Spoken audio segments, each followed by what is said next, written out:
우리 성가대가 지휘자님이 유럽에 있는 아드님하고 멀리 떨어져 있기 때문에 약 2주간 자리를 비우게 되는데, 우리 대장님하고 우리 성가대가 아주 멋있게 찬양하는 것을 볼 때 하나님의 은혜인 줄 믿습니다. 우리 성가대를 위해서 다음 주까지 특별히 더 기도해 주시길 바랍니다. 우리 한 주 내내 흐리고 폭우가 쏟아져 가지고 한국 곳곳에 비 피해가 일어나서 많은 분들이 고통과 아픔을 겪을 수밖에 없는 그런 시간들을 우리가 지금 보내고 있습니다. 우리가 이 자연 재앙 앞에 인간의 무능력과 인간의 연약함과 가난함을 철저히 깨닫게 됩니다. 우리가 아무리 쌓아두었어도, 우리가 아무리 많이 준비되어 있다 할지라도 이 자연의 재앙 앞에서는 그 모든 것들이 한순간에 무너지게 되는 것을 보면서 참 우리는 가난하다라는 그런 생각을 하게 됩니다. 세상과 우리의 삶의 환경은 우리를 자꾸 흔들어 놓아서 우리의 영과 육이 탈진하고 가난하게 만듭니다. 그래서 오늘 좀 앞뒤 자분들과 함께, 여러분들 주님 칭찬받았던 두 교회 기억하십니까? 7개 교회 중에 주님께 칭찬받았던 두 교회, 사모님 말고 서머나 하나 어디입니까? 빌라델피아. 서머나 교회하고 빌라델피아인데, 서머나 교회로 우리가 좀 같이 이 우중의 시간에 같이 인사했으면 좋겠습니다. 서머나가 어떤 칭찬을 받았습니까? 이런 칭찬을 받았습니다. 가난하지만 주님 안에 부유하다. 그래서 우리 앞뒤 좌우분들에게 이렇게 인사했으면 좋겠습니다. 주님 안에 부유하십시오 라고 같이 인사하시겠습니다. 주님 안에 부유하십시오. 주님 안에 부유하십시오. 세상의 부와 명예와 건강은 잠깐이지만, 여러분들 이곳에 그거 다 해본 분들 계시잖아요. 세상의 꼭대기에까지 올라가 보고 다 했지만 잠깐이지만, 우리 주님 주시는 부요함은, 우리 주님 주시는 부요함은 시절과 계절과 환경을 타지 않는 변함없는 부요함입니다. 예수님은 환난과 궁핍과 가난 속에 있었던 서머나 교회였지만 실상은 부요한 자라고 칭찬하였습니다. 실상은 부요한 자. 저는 이 칭찬이 여러분과 저의, 예수님께서 우리를 바라보는 칭찬이 되었으면 좋겠습니다. 우리가 가진 것, 우리가 이룬 것, 그 모든 것을 넘어서서 실상은 부요한 자라. 왜냐하면 서문학 교회는 주님 안에 부요한 교회였기 때문입니다. 우리 호흡 다하는 순간까지 여러분과 제가 주님 안에 부요하기를 원합니다. 알렉산더 대왕은 이 땅을 떠나갈 때 빈손된 것을 사람에게 보이라고 했지만, 우리는 이 땅을 떠나갈 때 주님 안에 부자인 것을 세상에 고백하기를 소망합니다. 여러분들, 요한계시록은 성경 중에서도 오늘을 살아가는 성도인 우리와 긴밀하고 밀접하게 연관되어 있는 말씀입니다. 여러분들, 이 말이 이해가 되십니까? 목사님, 요한계시록 얼마나 힘든데 그런 말씀을 하십니까? 요한계시록 보니까 미래에 일어날 일 같은데 우리하고 연관이 있습니까? 네, 아닙니다. 요한계시록은 오늘을 살아가는 우리에게 참 중요한 말씀이고, 특별히 요한계시록 12장과 13장이 오늘을 살아가는 그리스도인들에게 참 중요한 말씀이 되겠습니다. 요한계시록 12장에 보면은 붉은 용이 나오는데, 붉은 용은 요한계시록 12장 9절에 보면 사탄입니다. 곧 사탄의 이야기가 요한계시록 12장의 이야기인데, 미가엘 천사장과 하늘의 천군 천사와의 전쟁에서 사탄이 완전히 패하여서 땅으로 쫓겨났습니다. 땅으로 내어 쫓긴 이 사탄이 12장에 보시면, 오늘도 우리 사모님까지 오늘 일부 예배까지 보니까 4명의 우리 아이를 가진 분들이 오늘 단 출석을 했어요. 오늘 이 예배에 우리 잉태한 분들이 계신데, 이 땅으로 내어 쫓긴 사탄이 12장에 보면 해산의 고통 가운데 있는 한 여자가 아이를 낳으면 집어삼키려고 하는 모습이 나오는데, 그 아이가 태어나자마자 하나님의 보좌로 들려 올라가게 되고 그 아기가 바로 우리 주 예수 그리스도이신 것을 우리가 발견하게 됩니다. 이것을 보고 분노한 용, 곧 사탄이 아이를 낳은 여자를 향해 시선을 돌립니다. 곧 아이를 낳은 여자는 교회인데 교회를 분노 가운데 피파하고 박해합니다. 그것이 바로 요한계시록 12장의 이야기입니다. 단순히 그 여자만, 교회만 박해한 것이 아니라 그 여자의 남은 자손, 곧 교회인 성도들을 괴롭히려고 하였습니다. 같이 요한계시록 12장 17절 말씀 같이 읽어보실까요? 17절 같이 읽겠습니다. 시작. 용이 여자에게 분노하여 돌아가서 그 여자의 남은 자손 곧 하나님의 계명을 지키며 예수의 증거를 가진 자들과 더불어 싸우려고 바다 모래 위에 서 있더라. 사탄이 예수님을 이기지 못하자 그 아기를 낳은 교회를 피박할 뿐만 아니라 그 여자의 남은 자손들 곧 성도들과 싸우려고 바다 위에, 온 세상 위에 서 있는 모습, 오늘 성도가 살아가는 이 세상의 판도를 보여주는 모습입니다. 그런데 여기서 멈추지 않고요, 이 사탄은 교회와 성도들을 피박하기 위해서 자신의 두 하수인을 불러옵니다. 그 내용이 바로 요한계시록 13장 1절에서 10절에 나오는 바다에서 올라오는 첫 번째 짐승, 첫 번째 하수인이고 11절에서 18절에 나오는 땅에서 올라오는 짐승에 대한 두 번째 하수인에 대한 내용입니다. 요한계시록 13장의 이 두 짐승들이요, 교회와 성도들과 더불어 싸우고 괴롭힙니다. 우리는 어떤 하나님을 고백합니까? 우리는 삼위일체 하나님을 고백합니다. 삼위일체 하나님은 어떤 하나님입니까? 성부 하나님, 성자, 이러시면 안 됩니다. 성자 예수님, 마지막에는 누구십니까? 성령 하나님. 이 삼위일체 하나님을 우리가 믿음으로 고백을 하는데, 사탄 역시도 하늘에서 쫓겨나 이 땅에 교회와 성도들과 싸우고 피박할 때 삼위일체 하나님을 그대로 모방하여 일합니다. 사단인 용은 성부 하나님을, 오늘 함께 읽으신 요한계시록 13장 1절에서 10절인 바다에서 올라온 짐승은 성자 예수님을, 11절에서 18절에서 땅에 올라온 짐승은 성령 하나님을 그대로 모방을 하고 있습니다. 오늘은 특별히 용이 바다에서 불러 올리는 짐승, 곧 예수님을 모방하는 짐승을 함께 살펴보기를 원합니다. 여러분들, 이것이 우리의 삶과 참 긴밀하게 연관이 되어 있어요.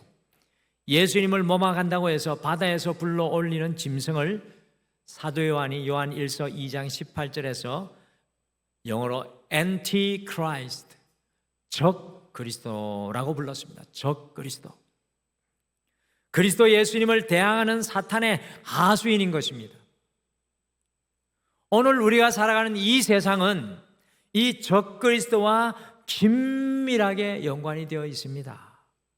그래서 오늘 와서 보라 29번째 시간에는 적 그리스도, Antichrist라는 말씀 제목으로요, 사탄이 우리의 삶 속에서 어떻게 영향을 미치고 연관되어 있는지 우리가 함께 살펴보시면서 이 적 그리스도 앞에서도 주님의 온전한 성도로 우리의 신앙의 길을 함께 걸어가기를 소망합니다. 좀 오늘은 말씀이 좀 뭔가 한국적이고 막 신비로워지시죠? 그런 건 아닙니다. 적 그리스도. 자, 한번 우리가 오늘 보시기를 바랍니다. 적 그리스도 첫 번째, 오늘 성경은 우리에게 이걸 보며 줍니다. 우리 같이 읽어보실까요? 같이 읽겠습니다. 시작. 적 그리스도는 삶의 현장 속에 가장하여 숨어 있습니다. 적 그리스도는 우리의 삶의 현장 속에 가장하여 꼭꼭 숨어 있습니다. 바다에서 올라온 사탄의 하수인인 짐승의 모습이 나옵니다. 어떤 모습입니까? 같이 요한계시록 13장 2절 말씀을 같이 읽겠습니다. 2절 같이 읽겠습니다. 시작. 내가 본 짐승은 표범과 비슷하고 그 발은 곰의 발 같고 그 입은 사자의 입 같은데 용이 자기의 능력과 보좌와 큰 권세를 그에게 주었더라. 아멘. 그런데 바다에서 올라온 짐승은 표범의 모습과 비슷하고 그 발은 곰의 발 같고 그 입은 사자의 입 같은 모습. 세상의 온 맹수들이 다 집합되어 있는 모습을 하고 있습니다. 여러분들, 이와 비슷한 짐승이 나오는 성경이 어디일까요? 어디에서 이와 비슷한 짐승이 나옵니까? 네, 다니엘서하고 다른 성경에도 나옵니다. 다니엘서가 7장에 보면 나옵니다. 다니엘서 7장에 보면은 네 생물이 비슷한 네 생물이 나오는데 각각의 네 생물은 다니엘서에서는 바벨론, 페르시아, 메데, 그리스를 가리키는 것이었습니다. 그런데 요한계시록에서는 특별하게 바다에서 올라온 짐승의 모습은 이 모든 네 생물이 각기 따로 있는 것이 아니라 하나로 다 집약되고 연합되어 있습니다. 그러니까 가장 강력한 힘센 나라를 상징하는 것이고, 특별히 곧 사탄이 자기의 능력과 보좌와 큰 권세를 그 바다에서 올라온 짐승에게 주었습니다. 더 나아가 이 바다에서 올라온 짐승이요, 예수님을 모방합니다. 자기가 예수님인 척 예수님을 따라합니다. 같이 요한계시록 13장 3절 말씀도 같이 읽겠습니다. 시작. 그의 머리 하나가 상하여 죽게 된 것 같으니 그 죽게 되었던 상처가 나음에 온 땅이 놀랍게 여겨 짐승을 따르고, 예수님께서 십자가에서 죽으시고 부활하신 것을 따라 모방해서 이 바다에서 올라온 짐승의 머리 하나가 상하여 죽게 되었던 것 같았는데, 그 상처가 나와 부활하자 온 땅이 놀랍게 여겨 짐승을 따른다고 말씀합니다. 이 바다에서 올라온 짐승이 예수님을 모방하는 엔티 크라이스트, 적 그리스도였습니다. 여러분들 잘 들으시길 바랍니다. 초대교회가 시작된 이래 2000년의 기독교 역사 속에 수많은 적 그리스도가 출현하여서 사람들을 미혹하였습니다. 우리의 역사 속에 수많은 적 그리스도가 존재한다는 것입니다. 주로 적 그리스도는 사람들의 리더로, 정치적인 지도자로, 정신적인 지도자로 사람들 앞에 세워집니다. 우리는 오해하지 말아야 됩니다. 적 그리스도 하니까 무슨 신비한 인물인 줄 알고 잘못 생각하는데, 여러분들, 적 그리스도는 다름 아니라 주님과 반대의 자리에 서 있는 이 시대 속에 영향력을 가진 존재입니다. 주님께로부터 돌아서게 하고 주님의 가치관을 내려놓게 하고 주님을 향한 믿음을 버리게 하는 것, 그것이 바로 적 그리스도입니다. 이 시대적인 영향력이 우리의 삶 속에 너무나 강하게 남아 있습니다. 그러므로 우리가 살아가는 삶의 현장 속에는 사실 여럿의 적 그리스도가 가장하여 숨어 존재하고 있다는 것입니다. 그런데 그것을 아셔야 돼요. 우리의 삶의 현장에는 요소마다 곳곳마다 적 그리스도의 요소가 숨어 있습니다.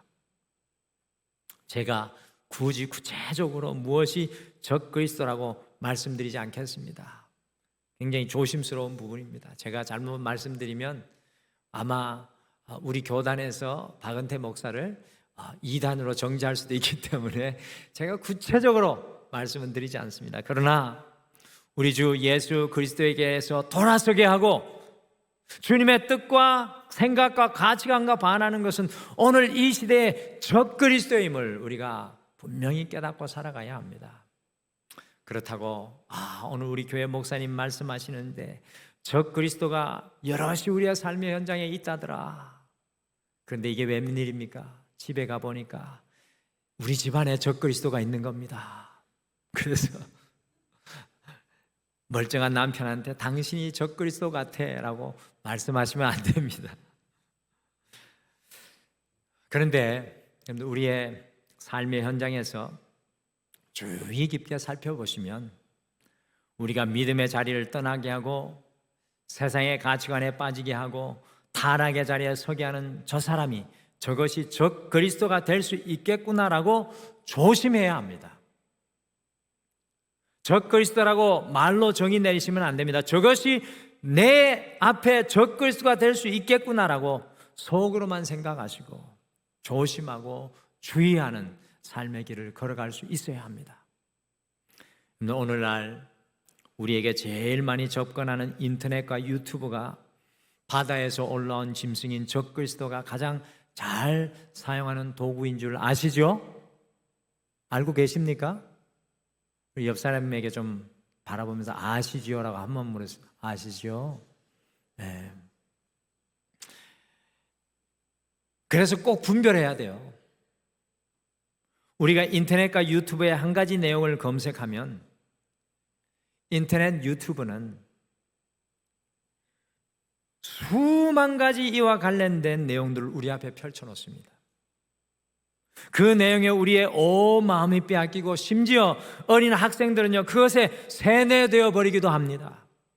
도처에 적 그리스도가 숨어 있어서 주님의 편에서 주님의 자리에서 우리의 주님을 향한 믿음에서 가치관에서 떠나게 하는 시대가 바로 우리가 살아가는 이 시대입니다. 적 그리스도가 숨어 있는 것을 아셔야 돼요.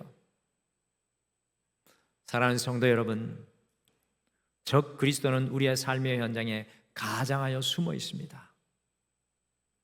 우리의 삶에 숨어 있는 적 그리스도를 믿음의 눈으로 가려내시고, 여러분들 이것이 중요합니다. 오직 그리스도 편에 한번 따라 하시죠. 오직 그리스도 편에, 오직 그리스도 안에, 오직 그리스도와 함께 동행하는 여러분과 제가 되기를 간절히 축복합니다. 여러분들 이것이 우리의 신앙의 좌우명이 되어야 돼요. 적 그리스도가 숨어 가장하여 그 가면을 쓰고 있는 이때 우리의 신앙의 고백은 오직 그리스도 편에, 오직 그리스도 안에, 오직 그리스도와 함께. 여러분들 이 신앙의 고백 없이는 어느 순간에 적 그리스도에 미혹될 수밖에 없는 시대 속에 서 있다는 사실을 꼭 아셨으면 좋겠습니다. 적 그리스도 두 번째 오늘 말씀이 우리에게 보여줍니다. 같이 읽어보실까요? 시작. 적 그리스도는 주님 아닌 것을 예배하게 합니다. 적 그리스도는 주님 아닌 것을 예배하게 합니다. 오늘 사탄의 하수인인 바다에서 올라온 짐승인 적 그리스도의 궁극적인 목표는 뭘까요? 여러분들 왜 사탄이 그의 하수인인 이 적 그리스도를 바다에서 불러 올렸었겠습니까? 그 이유가 나옵니다. 같이 요한계시록 13장 4절 말씀 같이 읽겠습니다. 시작. 용이 짐승에게 권세를 주므로 용에게 경배하며 짐승에게 경배하여 이르되 누가 이 짐승과 같으냐, 누가 능히 이와 더불어 싸우리요 하더라. 오늘 용이 바다에서 올라온 짐승에게 권세를 준 궁극적인 이유는요, 주님 아닌 것을 예배하기 위함이었습니다. 누가 이 짐승과 같으며 누가 능히 이와 더불어 싸우리요? 라고 질문하게 하므로 적 그리스도는 언제든지 성도들이 주님 아닌 것에 그 마음을 빼앗기게 합니다.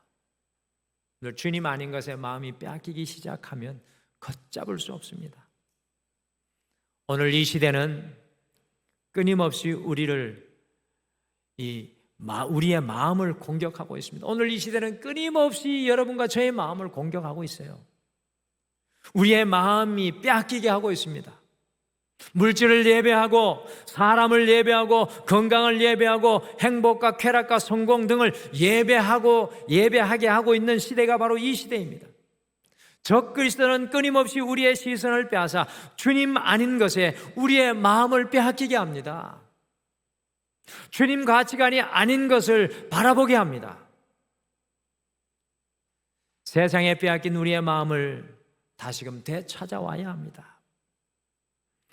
오늘 이 예배를 드리면서 여러분과 제가 한번 돌아봤으면 좋겠습니다. 우리가 주님 아닌 것을 과연 예배하고 경배하는 것은 무엇이 있습니까? 여러분과 제가 주님 아닌 것을 예배하고 경배하는 것은 과연 무엇이 있습니까? 주님 아닌 것은 다 내려놓으시고 오직 주님 같은 분이 없음을 고백하며 주님을 붙드시기를 간절히 소망합니다. 오늘 안현진 장로님의 기도 첫머리가 오직 주 같은 분 없습니다라고 기도로 시작하는데 깜짝 놀랐습니다. 설교가 이 내용인데 성령님이 역사하는 줄 믿습니다. 여러분들, 요한계시록은 예배로 시작해서 예배로 끝나는 말씀입니다.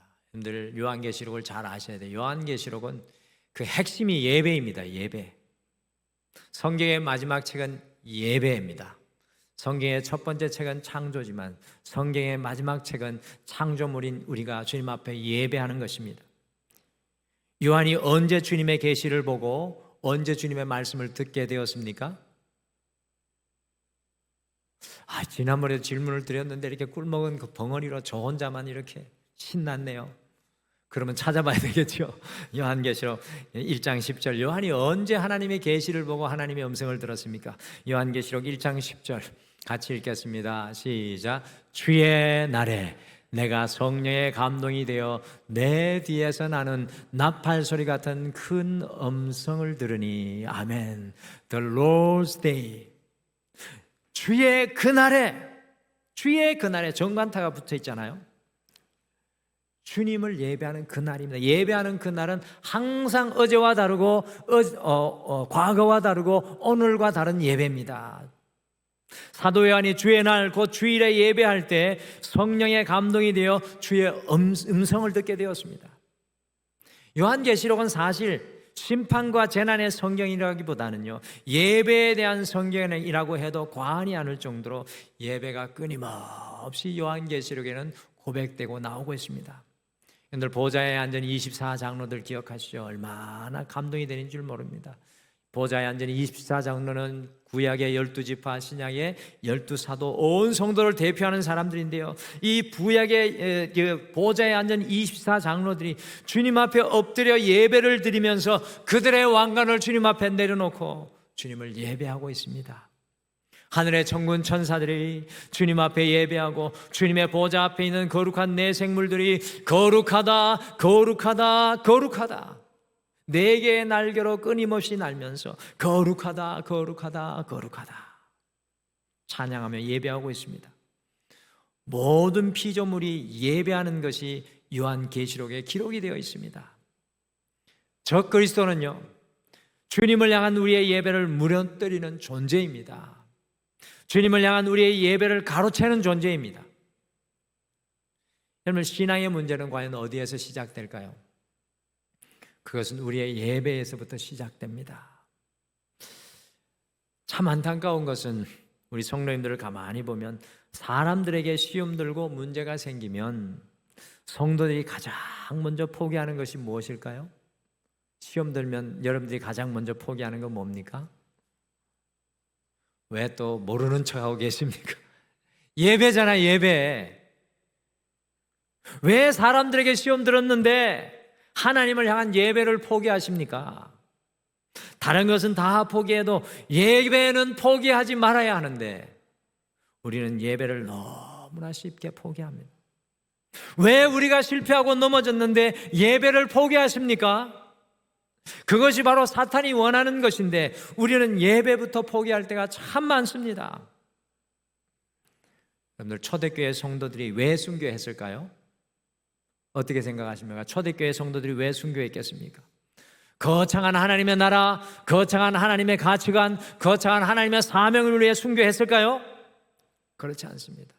초대교회 성도들이 순교한 이유는 예배 한 번 드리기 위해 순교했습니다. 여러분, 이걸 아셔야 돼요. 한 번의 예배를 위해 순교했습니다. 예배 한 번 안 드리면 되는데 예배 단 한 번 드리기 위해 순교했습니다. 초대교회 성도들에게는 그 예배가 전부였던 것입니다. 적그리스도의 궁극적인 목표는 바로 우리의 이 예배를 무너뜨리는 것입니다. 우리의 신앙의 알파와 오메가, 처음과 나중은 예배입니다. 교회의 사역과 헌신은 다 포기할지라도 예배는 절대로 포기하지 말아야 합니다.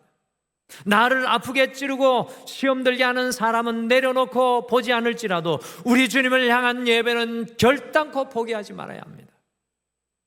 우리의 인생의 문제가 크면 클수록 시험과 재난이 닥치면 닥칠수록 요한계시록과 같이 더욱 주님을 향하여 예배해야 합니다. 요한계시록이 심판과 재난 속에서도 너희가 이와 같은 상황 속에서도 나를 예배할 수 있느냐라는 질문입니다. 사랑하는 성도 여러분, 적그리스도의 궁극적인 목표가 주님 아닌 것을 예배하게 하여 우리의 예배를 무너뜨리는 것입니다. 여러분과 저의 예배는 온전하십니까? 더 온전한 예배, 더 거룩한 예배, 더 확신에 찬 예배 위해서는 여러분과 제가 되시기를 간절히 축복합니다. 그곳에서 변화의 역사, 생명의 역사, 다시 일어나는 역사가 시작됩니다. 적그리스도 세 번째, 같이 읽어보실까요? 시작. 적그리스도 앞에 분별하여 믿음으로 인내해야 합니다. 여러분들, 이 적그리스도가 판을 치는 세상에서, 적그리스도가 주도하는 세상에서 교회인 우리, 성도인 우리가 어떻게 살아야 하는지 말씀해 주고 있습니다. 같이 요한계시록 13장 9절과 10절 말씀 같이 읽겠습니다. 같이 읽겠습니다. 시작. 누구든지 귀가 있거든 들을지어다. 사로잡힐 자는 사로잡혀 갈 것이요 죽을 자는 마땅히 칼에 죽을 것이니 성도들의 인내와 믿음이 여기 있느니라. 아멘. 누구든지 귀가 있거든 들을지어다라고 말씀하고 있습니다. 여러분들, 귀가 없어서 귀가 있거든 들을지어다라고 말씀하는 것입니까? 그렇지 않습니다. 성경에서 말씀하는 들을 귀는 바로 말씀을 통해 듣는 귀를 말씀합니다. 말씀을 통해 들려오는 말씀. 우리의 육신의 귀를 넘어 주님의 말씀을 통해 듣고 판단하는, 분별하는 귀를 말합니다. 분별하는 귀. 성도이면서도 분별하지 못하는 분들이 있어요. 하나님의 가치관과 하나님의 생각과 하나님의 뜻 사이에서, 내 생각과 하나님의 생각 사이에 분별 못하는 분들이 있습니다. 주님의 뜻과 생각을 가려내지 못하는 분들이 있다니까요. 성숙한 성도는 분별하는 눈과 귀가 있습니다. 적그리스도가 판을 치는 이 세상에는 분별하는 귀와 눈이 필요합니다. 주님의 가치관과 세상의 가치관을 분별할 수 있어야 합니다. 여러분들, 성도가 세상에서 욕을 먹는 이유는 무엇일까요? 성도가 주님의 뜻과 가치관을 분별하지 못하고 세상과 똑같이 동화되어 세상의 모습대로 살아갈 때 우리는 분별함이 없이 세상에서 욕을 먹습니다. 또한 적그리스도 앞에 성도인 우리는요, 믿음으로 끝까지 인내하는 영적인 끈기가 필요합니다. 영적인 끈기. 성도인들 중에 영적인 끈기가 없는 분들이 있어요. 보십시오. 적그리스도가 우리를 쉽사리 놓아주겠습니까? 12장에 보시면 교회 여자가 아이를 낳고 광야로 도망하는데 그곳까지 사단이 쫓아가며 난리를 피웁니다. 요한계시록 12장과 13장에 보시면 끝까지 성도인 우리를 추격하고 있는 사단을 발견합니다. 성도인 우리가 적그리스도의 타겟입니다. 여러분과 저는 적그리스도가 노리는 타겟입니다. 그렇게 우리는 믿음으로 인내하는 영적인 끈기가 필요합니다. 가정을 볼 때에도, 전도할 때에도, 섬기고 세우고 사랑할 때도 영적인 끈기가 있으셔야 돼요. 영적인 끈기. 믿음으로 인내하는 영적인 끈기로 사역을 해야 합니다. 어떤 사람은 잠깐 열렬히 일하고 사역하는 사람이 있습니다. 그런데 우리는 우리의 호흡 다하는 순간까지 영적인 끈기로 나아가는 사람이 되어야 됩니다. 이런 사람이 드뭅니다. 적그리스도 앞에 분별하여 믿음으로 인내하는 영적인 끈기로 살아가야 합니다. 제가 우리 원로 목사님 참 좋아하고 어떨 때는 참 나도 우리 원로 목사님처럼 닮아가는구나 하는 부분이 많은데, 그 중에 하나 우리 원로 목사님 존경하는 부분이 하나 있습니다. 그게 뭐냐면 우리 원로 목사님이 은퇴를 하시고 우리 현해춘 목사님이 80이 넘으셨어요.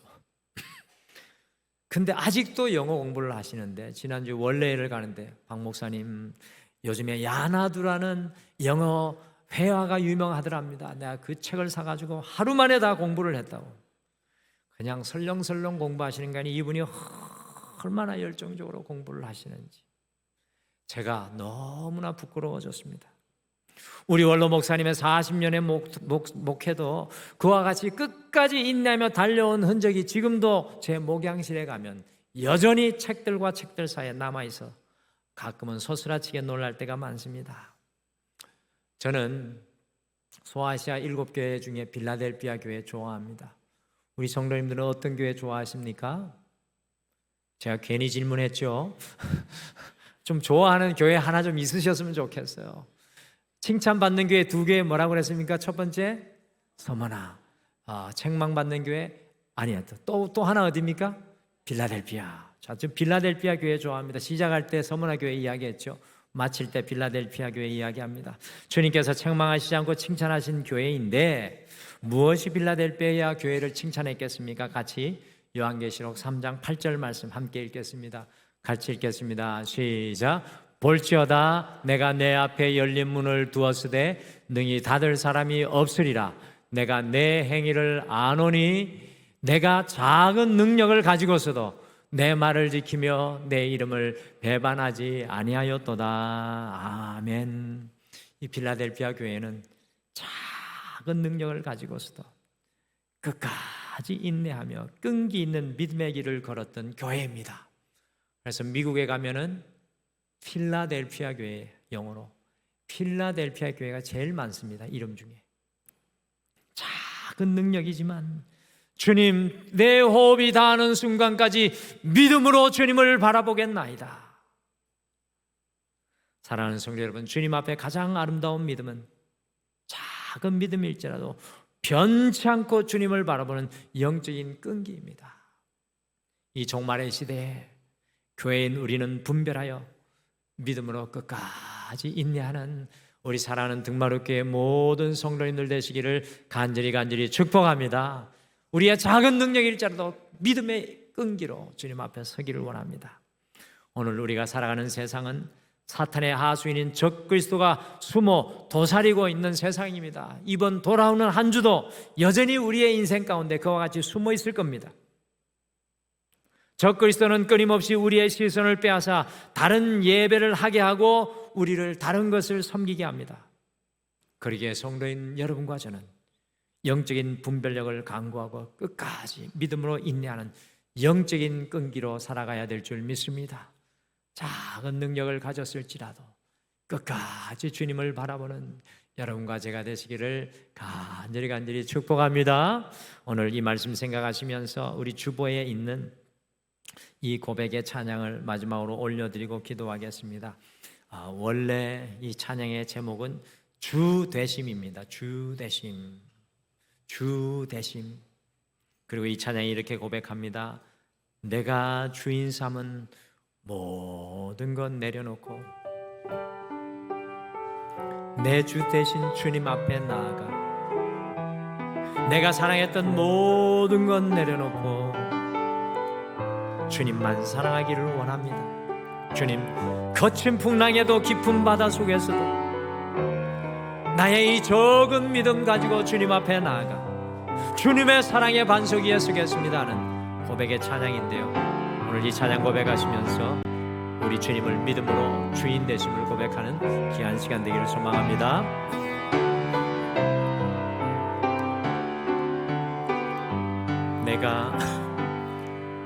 내가 주인 삼은 모든 것 내려놓고 내 주 되신 주 앞에 나가 내가 사랑했던 모든 것 내려놓고 주님만 사랑해. 내가 주인 삼은 모든 것 내려놓고 내 주 되신 주 앞에 나가 내가 사랑했던 모든 것 내려놓고 주님만 사랑해. 주 사랑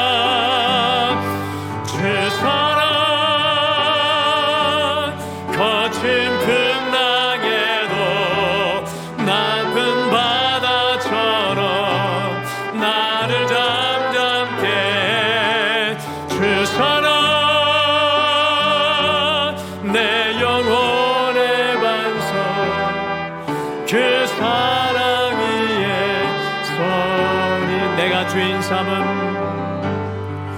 내가 주인 삼은 모든 것 내려놓고 내 주 대신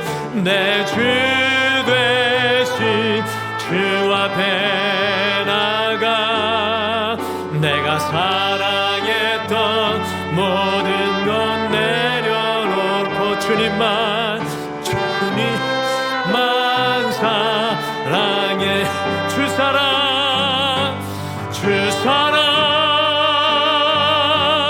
거친 풍랑에도 깊은 바다처럼 나를 잠잠케 해. 주 사랑 내 영혼의 방석 그 사랑 위에 서리. 사랑하는 성도 여러분, 오늘 말씀 생각하시며 우리 함께 잠깐 기도하기를 소원합니다. 주님 아닌 것에 내 마음이 붙잡히고 주님 아닌 것에 내가 넘어지며 쓰러지며 좌절하여 있었습니다. 주님, 다시금 주님 앞에 서게 도와주시옵소서. 들을 길을 허락하여 주시고 내 영의 눈을 열어주시고 온전히 이 작은 믿음일지라도 끝까지 이 믿음을 붙들며 주님과 함께 동행하며 주님 안에 날마다 주님 편에 서게 도와주시옵소서. 오늘 말씀 생각하시며 잠깐 고백하며 기도하겠습니다. 아버지 여호와여, 우리는 언제나 강함부터 아무나 주님 우리는 끊임없이 우리의 마음을 빼앗기며 아버지 주님 손에 걸어가며 자살을 찾고 많이 있습니다. 주여, 나 여호와 하나님 다시금 여호와 하나님을 붙들게 도와주시옵소서. 주여 사랑 안에 서서 온전히 주님을 예배하며 내 인생의 나를 가는 모든 적그리스도를 이기며 아무나 믿음의 자리에 빌라델피아 교회가 주여 온전히 서서 아무나 주님 승리케 도와주시옵소서. 주여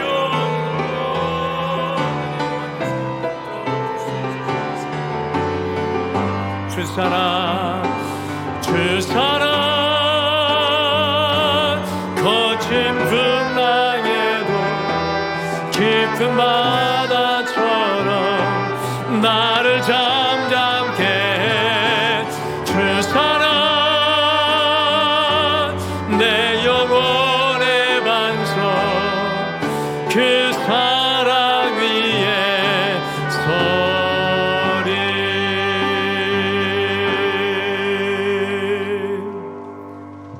지금은 우리 주 예수 그리스도의 은혜와 우리 하나님 아버지의 극진하신 사랑하심과 성령님의 함께하심과 동행하심이 오늘 이 예배를 드리며 우리의 인생의 적그리스도 앞에서도 분별하여 변함없이 작은 믿음으로라도 끝까지 믿음의 삶을 살아가기를 소망하는 사랑하는 모든 성도님들 위해, 가정 위해, 믿음의 자녀들 위해, 직장과 사업 위해, 이 교회 위에, 이 나라, 이 민족 위에, 온 세계 열방 위에 영원토록 함께 하시기를 간절히 축원하옵나이다. 아멘.